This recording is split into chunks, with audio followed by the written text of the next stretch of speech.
पिता की बात को, दूसरा माता की बात को और तीसरा गुरु की बात को। पिताजी हमारे लिए कितना प्रयास करते हैं, कितना परिश्रम करते हैं।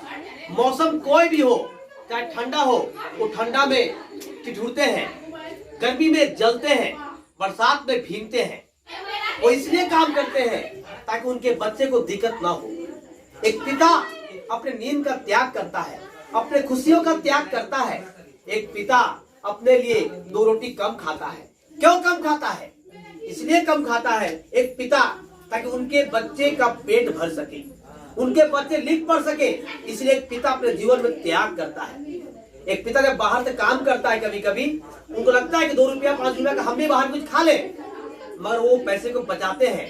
इसलिए बचाते हैं उनके बच्चे ये पैसे को अपने लिए काम में लगाएं, पढ़ने में काम आएगा। पिताजी हमेशा त्याग करते हैं जीवन में, हमेशा अपने को जलाते हैं, तपाते हैं अपने बच्चों के लिए। एक पिता का कंधा एक ऐसा मजबूत चेयर होता है, गद्दीदार चेयर होता है, जो कभी भी कोई वहां से गिरता नहीं है।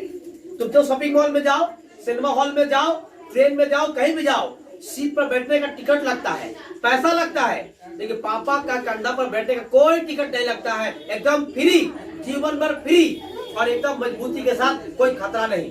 इसलिए कहा जाता है पिता के बिना जिंदगी वीरान है, पिता के बिना जिंदगी वीरान है, सफर तन्हा और राहें सुनसान है।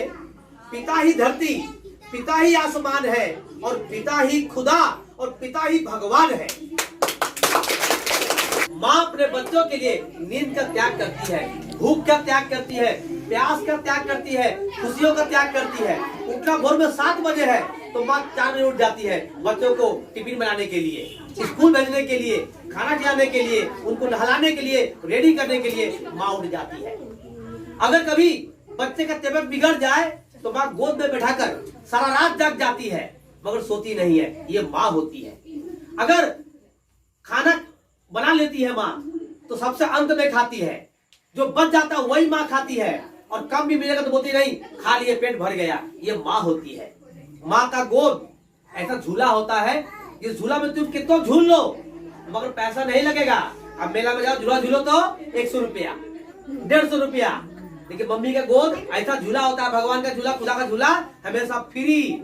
इसीलिए कहा जाता है कि ऐ अंधेरा देख तेरा मुंह काला हो गया, ऐ अंधेरा देख तेरा मुंह काला हो गया, और माँ ने आंखें खोली, उजाला हो गया।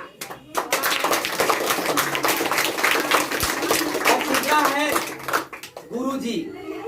गुरु के बात को जो माना वो जीवन में आगे बढ़ेगा।